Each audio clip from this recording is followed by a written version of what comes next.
Shadow Generations is one of the best, most polished Sonic games we got in the past decade, for the most part. So today, after having the game for almost a year and a half at this point, I thought I would rank every single stage in the game. There are no rules because it's quite self-explanatory. I'm just going to rank all 13 stages in the game from worst to best. So let's get right into it. In dead last, we have the one DLC level, Tokyo Act 1. This stage starts out pretty solid, with you running through a beautiful rendition of Tokyo, doing a bit of Subway Surfers, and doing some fun platforming underground. All of that stuff is great. However, after that, we spend a lot of time on this cinematic. A lot of the other stages have these in-level cutscenes. However, the main difference between this and those cutscenes is that this one is way longer and lasts over 20 seconds, and there's not even story significance to it. After this cinematic, the level design drops off a cliff as well. You just do a bit of straight line boosting. However, I will admit that the end of the stage is very cool. You do a rail switching segment up the giant tower where Sonic and Shadow fought in the film, and you end off the stage with a sick cinematic of Shadow destroying a gun helicopter. Well, this one is kind of long as well. I'm fine with it because it's way cooler than the first one. It's not a bad stage, but it could have been so much better. Next we have Chaos Island Act 2. This one is just kinda boring. A lot of the stage is just sitting around doing some boring platforming. While there are places you can go fast, a lot of the stage relies on slower gimmicks, like spike balls and raising and lowering platforms. That doesn't mean the stage is all bad though. I really like the sections with Doom Morph in them, and I think it works really well in 2D. I wish there were more stages built around it. On top of that, the background is actually really good, especially comparing it to the Chaos Island in Sonic Frontiers. However, other than that, it's kinda just a middle of the road stage. Next we have Rail Canyon Act 1. I don't understand why Sonic Team can never pick a good Heroes rep. How have we never gotten a Frog Forest, Hang Castle, or heck, even an Egg Fleet remake? But that's besides the point. The problem with bringing back Rail Canyon in the modern day is how rails are nowhere near as interesting before. There's no rail launching, there's no rail balancing, there's no tricks you can do off rails. However, I wouldn't say the stage is bad. There's actually pretty good well-hidden shortcuts. However, I don't think they do enough to flesh out the stage. Then you get sent to Radical Highway. This section is pretty solid. While it's not amazing or anything, there's some pretty fun skydiving and Chaos Spear use. You can even grind up the Radical Highway bridge.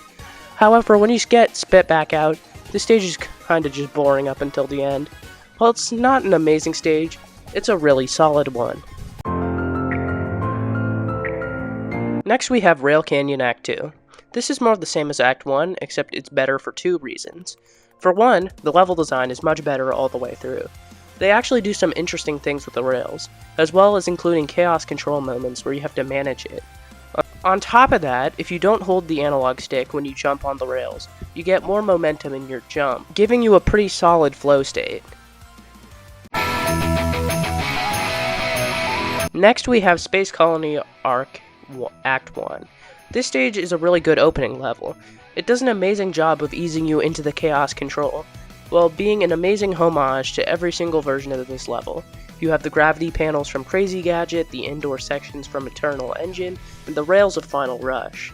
On top of that, the level design is really good with tons of alternate pathways. However, there are two main problems holding it back. One, the missile cinematic at the beginning of the stage. This one looks really cool the first few times you do it. However, the more you play it, the more it gets tiring on repeat playthroughs. However, that's not the biggest deal. The main problem is when you get teleported to Radical Highway. The cinematic is really cool, but the gameplay once you get in is pretty boring. You boost in a straight line, hit a rail, and then slide down a building, which is actually really cool, and then homing attack some guys, skydive, and you're done. The pre-Radical Highway is really fun, but other than that, it's still really a great stage. Radical Highway isn't enough to ruin it, but I do think it holds it back. Up next is Space Colony Arc Act 2, and this one is really great. It has some pretty solid chaos control uses, has good usage of upper pathways and branching routes, has some good spectacle, while also using the Chaos Spear switches very effectively. It's all around just a very solid stage. My only issue is the final section of the stage, where they let you test out the Doom Wings. The level design is fine, just kinda blander than the other parts of the stage. Still really fun though, and a nice teaser to the Doom Wings. Next we have Kingdom Valley Act 2. This stage is amazing, truly where the game starts knocking my socks off. There's amazing shortcuts, great chaos control uses, fun parts where you can Doom Blast into wind rails. There's amazing spectacle with you grabbing onto eagles just like in the original. You get to explore the interior of the castle for the first time. Really tight platforming. There's not a ton wrong with this stage. In fact, if I tried to think of a problem, I don't think I really could. It's just the definition of a fun stage. Next we have Radical Highway Act 1. Take what I said about Kingdom Valley Act 2 and ramp it up 100 notches. There are so many cool shortcuts playing with the perspective, cool platforming moments, some genuine challenge, cool spectacle, a fun section where you have to platform down a building, using Doom Blast very effectively. On top of that, this is where the Doom Wings are fully unlocked, so you get to go hog wild with them. There's a lot of room for experimentation, and on top of that, since chaos control is disabled, you really have to focus on going as fast as possible with no wiggle room. Just a great stage. Next up, Sunset Heights Act 1. This stage was a dream come true for me. Sunset Heights was one of my favorite locations from Forces. I remember just booting up the game, loading into Sunset Heights, and exploring every single portion of the stage and try and find something to make the stage more interesting. Mostly because the aesthetic was amazing. However, now we finally have a good version of the stage. Amazing new gimmicks like the water sprouts, having the Death Egg robots interact with you from the background, having an incredibly well-designed sewer section. Even when you're transported into Radical Highway, it still has incredibly good level design, and plays a lot with the perspective, and it's really cool. However, there's two issues that hold it back. For one, the actual Sunset Heights portion is way too short, and for two, the Death Egg robots aren't utilized enough. There's an insanely sick cutscene where Shadow grinds on a Death Egg robot's arm before descending into the sewer, but imagine if that was an actual playable set piece.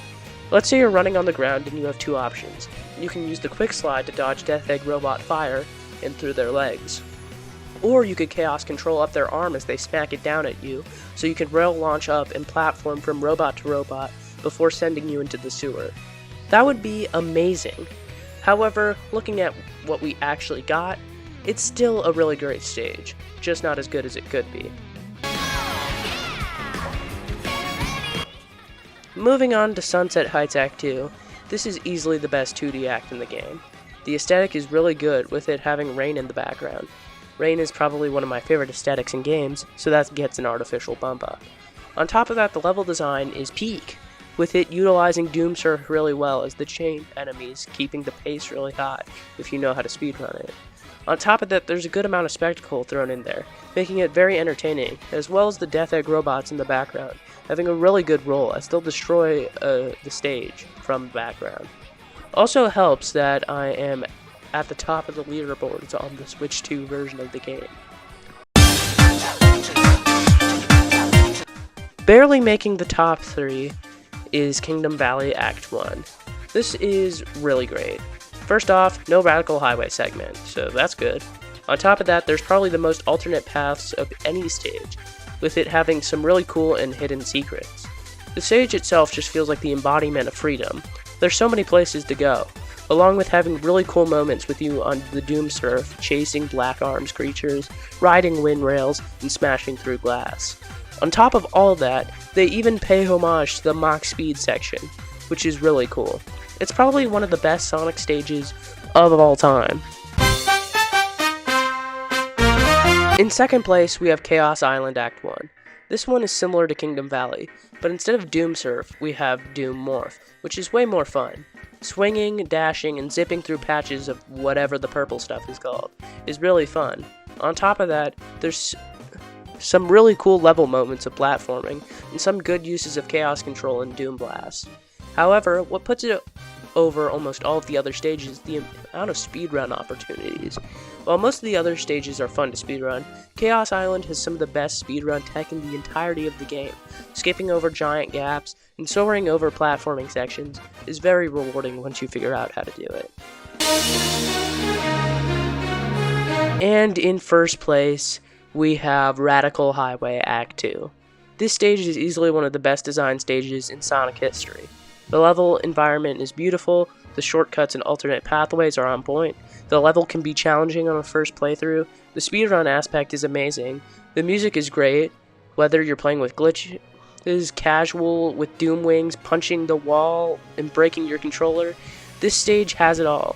The Black Arms creatures you have to fight are amazing, there's multiple references to the original stage, and on top of that, Chaos controls off the table, adding to the tension of the speedruns. And on top of that, just works as a final level, being very menacing. It's absolute cinema. Anyways, that's all from me. If you agree with my ranking, then make sure to leave a like and subscribe. If you disagree, then still make sure to like and subscribe. I want to get to 1,000 subscribers by the end of the year, so if you could help me with that, I would be extremely grateful. Also, make sure to leave your ranking down in the comments, because I'd love to see your opinions as well. Anyways, that's all from me. Peace.